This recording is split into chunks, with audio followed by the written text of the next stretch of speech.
After months of horse trading and intrigues, members of the 9th National Assembly have elected their leaders in the persons of Senator Ahmed Lawan and Honorable Femi Gbajabiamila.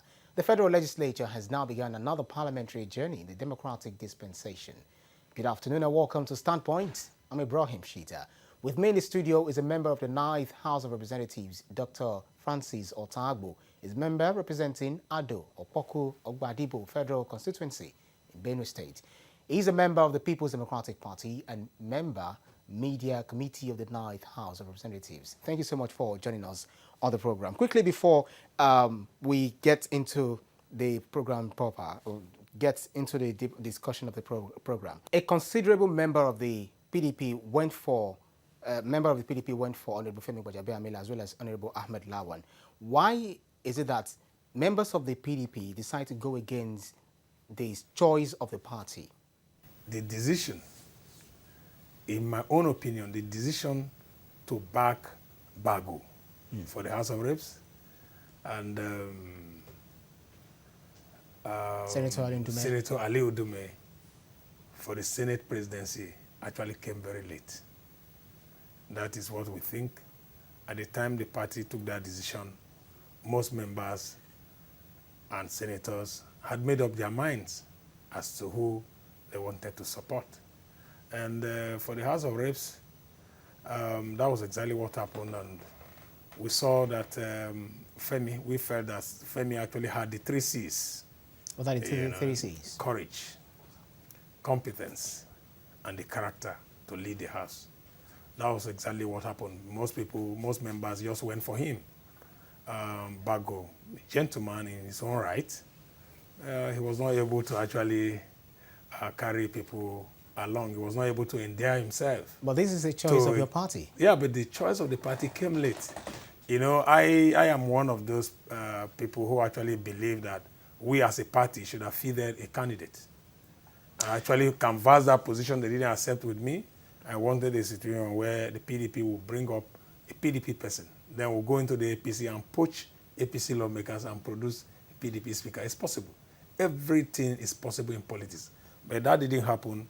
A greater percentage of the PDP members in the assembly, the 9th assembly, went for Baja. And if you saw what happened that day, the victory of Baja, I consider it to be both a moonslide and a landslide victory. Because in the last 20 years or so, I'm not sure there has been any speaker that had that kind of vote, the kind of vote that Femi used to win the election. And that tells you how mature our democracy is getting. It was actually a multi-partisan approach. ADC voted for him, APGA voted for him, APC voted for him, PDP voted for him. And that tells you why the man has been moving around, you know, trying to carry as many as possible people along. Unlike his party chairman, Comrade Adam Soshomole, right, who told the whole world that APC was going to ostracize PDP.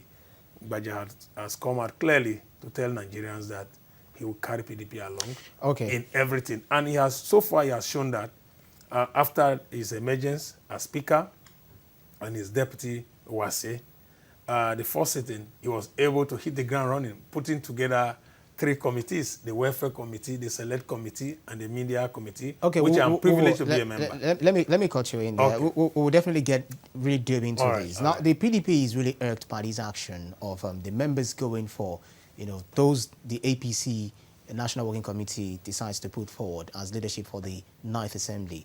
So to what end do you think these probing punishments will achieve? No, I'm not sure the party wants to punish anybody. We had a meeting with the national chairman 2 days ago, and they told us of a committee they have put together, you know, to look into all of this. And the party was gracious enough to select a very experienced lawmaker in person of distinguished Senator David Mark, former Senate President, the Opopo Ulukidoma, to chair the committee to look into all of this. We're a family, we're a united family. I know very clearly our national chairman, the total chairman, Prince Uche Secondus, is a very experienced man. And with the committee, the National Working Committee are set up, they will know exactly what to do. Because democracy is all about deliberation, lobby. and at the end of the day, the party will emerge stronger. That is exactly what we think. I'm not sure that this will in any way diminish the fortunes of the party, but we just feel that we should do what we did, and we're also ready to cooperate with the party moving forward. Well, they're saying that there is nothing free, even in Freetown. And now that the opposition lawmakers lent their support to Honorable Femi Gbajabiamila, who is now the Speaker, and also even talking about the Senator Ahmed Lawan and his deputy, Senator V. Omagige.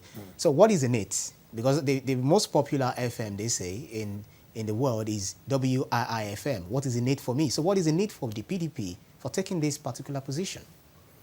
Well, like I told you, if you put Bago and Femi Gbajabiamila on the scale, with due respect to Bago, most PDP lawmakers felt that it was better to have a Gbajabiamila as a speaker than Bago.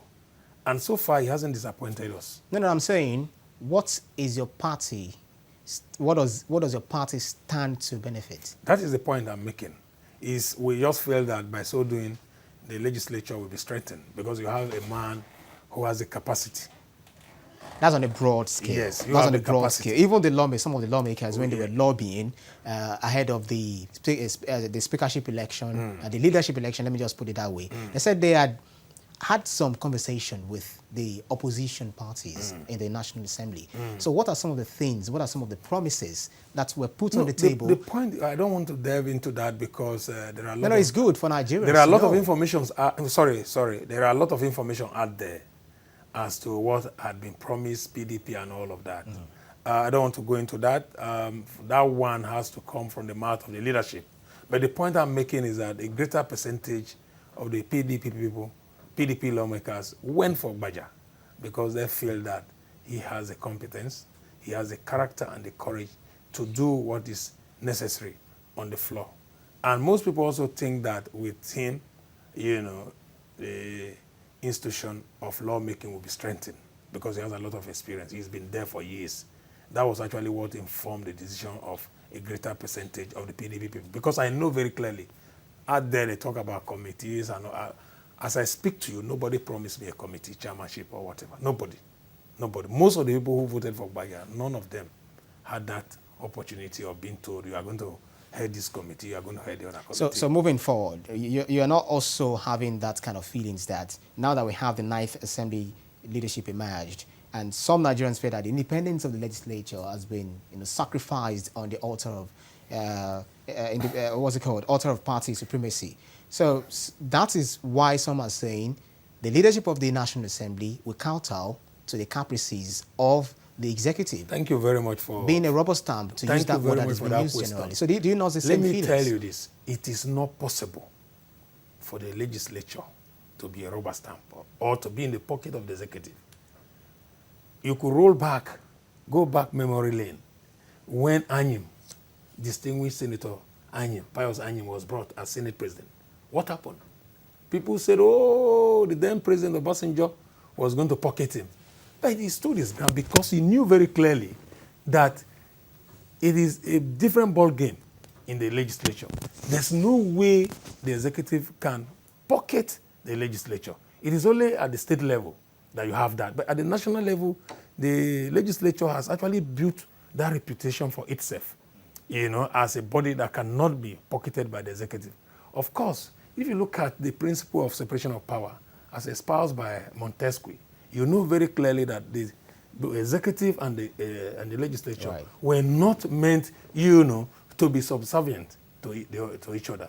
But I need to let you know something very clearly. The issue of having a Senate president that is sanctioned or that is nominated by the ruling party has always been the norm in the best of systems. In advanced democracies, once the ruling party says it is Mr. A, everybody goes there. But I know that in Nigeria, we've had dysfunctional politics in 2011 and 2015. When in 2011, the PDP nominated Mulika for speaker. Some PDP people, collaborated with the then ACN lawmakers to bring Tambuwal. And at that point, it was said all over the place that the people who brought Tambuwal were going to rubber stamp him, they were going to pocket him. But it turned out not to be true. Now, in 2015, the APC nominated this same Femi Gbajabiamila to be Speaker. But then PDP and a few elements in the APC never wanted Gbajabiamila, and then they brought in Dogara. So most PDP people feel that the dysfunctional politics had happened. It was 1-1. 2011, right. PDP was defeated. In 2015, APC was defeated. And they feel that now it is time to come clean slate by going with the candidates that have been nominated by the ruling party. You've made, just like you have in America and other places. You've made a point on that. Now, so the 9th Assembly, which is coming after a very controversial, 8th Assembly, the Tom and Jerry-like 8th Assembly. And so the scars from battles fought with the presidency still linger. And if you're not saying, will having these current leaders with the backing of the presidency make for smooth and good governance, is that what you're thinking? Let me tell you, President Muhammadu Buhari, with due respect, has always complained that he never had maximum cooperation from the 8th Assembly. I don't believe that, though. I don't believe that. Because I felt that the 8th Assembly did very well, did what it should do, and cooperated with Mr. President. But he kept complaining. Now, his party backed Lawan for Senate presidency. He got it. His party backed Baja for speakership. He got it. I am saying that, moving forward, President Muhammadu Buhari has no other excuse to give to Nigerians. Nigerians are tired of excuses. Nigerians are completely waiting for a turnaround. So this time around, the president has no excuse at all. He should better roll off his sleeves and get to work for Nigerians. And that's one of so the lawmakers have simply made the president not to complain unnecessarily. They want security in this country. The ordinary man wants food, So right now, we feel that with the leadership at the National Assembly, the president should do what he promised Nigerians. Okay, thank God. And any attempt for him to pocket the leadership, we are going to resist that. Good. We are not going to accept that because even the speaker knows very clearly the implication of being in the pocket of the executive. All right, thank you so much. You really raised the issue of insecurity, unemployment, etc. And these are some of the things that will inform our discussion on the second half. You're watching Standpoint. We'll take a break and be back in just a moment.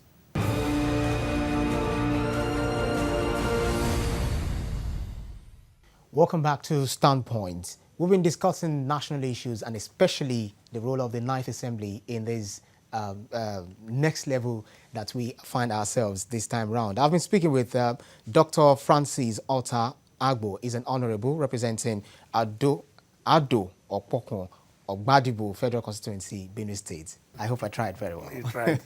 So earlier, a little later before we went for the Nigeria, a little later before we went for the break, we talked about the issue of insecurity, unemployment, and so on and so forth. We'll break this down quickly in the short time that we have. What role, even the United States government called the 9th House of Assembly and its leadership to provide solutions to the Nigeria worsening insecurity. Let's take that for instance. And then also called for the state police, which is now backed by the state governors.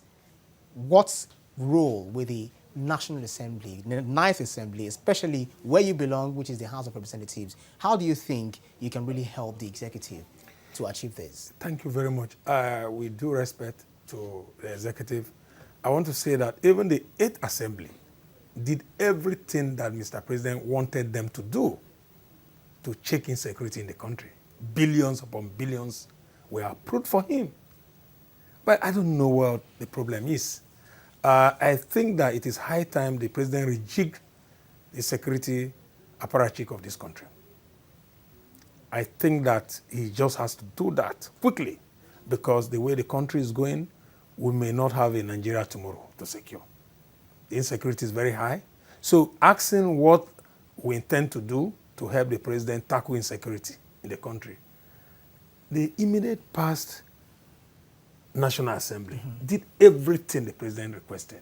And as a 9th Assembly, I want to assure you that one of our agenda is to help the president tackle insecurity. We are going to collaborate with him and work tirelessly like our colleagues have done in the immediate past assembly to make sure that this insecurity problem is brought to a stop. Because Nigeria is losing everything. Like I said, if we don't work hard to tackle insecurity in this country, there may not be Nigeria tomorrow to secure. You were talking about the issue of police. You remember that the countryman governor of Bayelsa State, the Right Honorable Henry Serake Dixon, he has been leading a charge for the restructuring of whom Nigeria. you were the public secretary. Yes, I was the chief press secretary. Chief press secretary, rather. He has been leading the charge, touring Nigeria, went to all nooks and crannies of this country, calling on stakeholders to collaborate, to ensure that Nigeria is restructured. If you don't want the word restructuring, maybe we'll say devolution of powers. If you don't want that, we'll say federalism. They say true federalism. I don't believe that. So then we should say that now that we have the APC-led administration now, and then we have majority of the APC in the National Assembly. So this issue of state police should be achieved in We time. hope so, but the problem was that Mr. President, I think last or 2 years ago, suddenly came out to say those championing the cause of restructuring are doing that for personal agenda. That was Then this year, this year, past. he turned 360 degrees by saying, and justifiably too, that there was need to go back to true federalism. He also talked about policing. So I will be very, very happy if Mr. President can at least take that bold step, give us executive bill. Okay, you've made a point on that. Give us executive bill, because it is high time Nigeria got state police. What we have as a federal police is simply not securing the country. You don't expect a governor or a local government chairman to come all the way to be relating with an IG to solve security problem in that country. You don't really made a expect point small on that. problems of land to move all the way from customary court or area A court to the Supreme Court. Now, it is high time we restructure Nigeria. It is high time we created state police in this country so that we can have community policing. I'm not saying that it is an end in itself, but it is a means to an end. It is a way. We've got to move on. Okay. The European Union, recently, the Election Observation Mission recently turned in its final report on the 2019 general election. So the election watchdog, among others, stated that the polls was characterized by system failures. They stressed the need for urgent electoral reforms. And then the electoral amendment bill presented to the President Buhari by the 8th National Assembly was declined. This time round, do you think these electoral reforms will be reworked by the 9th Assembly? Yes, we are going to ensure, because about 5 of them. With due respect to the executive, I want to say that even the 8th Assembly did everything that Mr. President wanted them to do to check insecurity in the country. Billions upon billions were approved for him. But I don't know what the problem is. I think that it is high time the president rejigged the security apparatchik of this country. I think that he just has to do that quickly, because the way the country is going, we may not have a Nigeria tomorrow to secure. The insecurity is very high.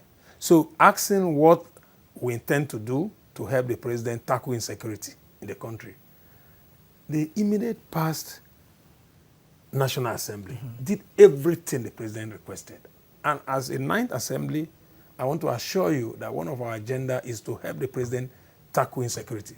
We are going to collaborate with him and work tirelessly, like our colleagues have done in the immediate past Assembly, to make sure that this insecurity problem is brought to a stop, because Nigeria is losing everything. Like I said, if we don't work hard to tackle insecurity in this country, there may not be Nigeria tomorrow to secure. You were talking about the issue of police. You remember that the countryman governor of Bayelsa State, the Right Honorable Henry Serake Dixon, he has been leading a charge for the restructuring of Nigeria. You were the public secretary. Yes, I was the chief press secretary. Chief press secretary, rather. He has been leading the charge, touring Nigeria, went to all nooks and crannies of this country, calling on stakeholders to collaborate, to ensure that Nigeria is restructured. If you don't want the word restructuring, maybe we'll say devolution of powers. If you don't want that, we'll say federalism. They say true federalism. I don't believe that. So then we should say that now that we have the APC-led administration now, and then we have majority of the APC in the National Assembly. So this issue of state police should be achieved in We time. hope so, but the problem was that Mr. President, I think last or 2 years ago, suddenly came out to say those championing the cause of restructuring are doing that for personal agenda. That was sometimes. Then this year, this year, he turned 360 degrees by saying, and justifiably too, that there was need to go back to true federalism. He also talked about policing. So I will be very, very happy if Mr. President can at least take that bold step, give us executive bill. Okay, you've made a point on that. Give us executive bill, because it is high time Nigeria got state police. What we have as a federal police is simply not securing the country. You don't expect a governor or a local government chairman to come all the way to be relating with an IG to solve security problem in that country. You don't really expect small problems of land to move all the way from customary court or area A court to the Supreme Court. Now, it is high time we restructure Nigeria. It is high time we created state police in this country so that we can have community policing. I'm not saying that it is an end in itself, but it is a means to an end. It is a way. We've got to move on. Okay. The European Union, recently, the Election Observation Mission recently turned in its final report on the 2019 general election. So the election watchdog, among others, stated that the polls was characterized by system failures. They stressed that the need for urgent electoral reforms. And then the electoral amendment bill presented to the President Buhari by the 8th National Assembly was declined. This time round, do you think these electoral reforms will be reworked by the 9th Assembly? Yes, we are going to ensure, because about 5 of them were accepted. Were passed. The Not Too Young to Run, increasing the number of days that increasing the number of days after the runoff. For the runoff, let's say from 7 days to 21 days, and also reducing the age of the president, and also so on and so forth. But we still have so many important things to be passed by the president. So we should be anticipating this time. Let me tell you, the electoral corruption is worse than the corruption of Naira and Kobo. You must know that. So one of the things that the 9th Assembly will do is to represent that electoral act amendment. We want to make sure that we give Nigeria a very clean electoral act, that we minimize electoral malfeasance in this country. That is exactly what we're going to do. We're committed to that, and we have to do it. We intend, for one, I intend to sponsor a bill that will truly make the INEC to be truly independent. What you call Independent National Electoral Commission today is indeed a dependent National Electoral Commission. It is completely in the pocket of Mr. President. So we need to have something that will guarantee. Look at the way courts, tribunals, and all of that. Look at the way they are quashing people's victories. It is because of the electoral malfeasance. And as far as I'm concerned, that's even worse than what we claim to be fighting, the corruption of Naira and Kobo. So the 9th Assembly is going to represent the Electoral Act, and we are hopeful and praying now that Mr. President has a speaker that he likes, and he has a Senate President that he likes. A speaker and also the Senate President that the party feels they will work with. Yes, and he likes them. And ensure that they render effective governance. And he likes them too. He likes them too. The leadership at the 2 chambers, he has no problems with these 2. The 2 of the immediate past assembly, he had issues with them, and he came out openly to say so. So the point I'm making is that we are going to represent the Electoral Act amendment to him. And he should do Nigeria. He has to do Nigeria this good by assenting it, because what happened in the last election shouldn't repeat itself. Okay, that remains to be seen. It was a charade. Other things such as the PIG bill was also something that was left, that's yet to be passed. And then they believe that this bill is believed to enhance the activities of the NNPC and all other the entire oil sector. I'm actually pained that we keep moving in cycles in this country. We keep doing amendments upon amendments, wasting public funds. Yeah, because there is need for these things to be amended. I just pray that this time around, once the work is finalized, Mr. President should assent them, so that we don't keep moving in cycles. Because let me tell you, even the electoral act you're talking about, as you represent it, it will gulp some funds. You don't know that? Right. Time and money Resources. will be put into it. So the point I'm making is that I'm very, very hopeful that as we settle down to work, Mr. President will assent this bill. No legislation, no act of parliament is perfect. None of them is perfect. So Mr. President must do that quickly. The Electoral Act, it has to be assented. And then you should know very clearly that Nigerians are becoming impatient with the insecurity of this country. We're actually homebound now. You're coasting home, with this discussion. How so short the time? This is your very first short in the National Assembly. Yeah. What are some of the things that you think you will do for your constituents that you feel this is the best way to represent my people who gave me this mandate?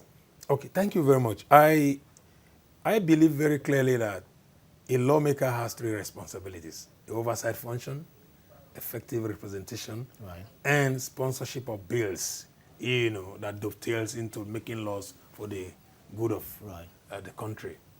One of the first things I intend to do is to raise a motion, sponsor a motion on the floor on what is happening between the Agla people in Ado local government and the Mbu people in Ohaku local government of Ebonyi State.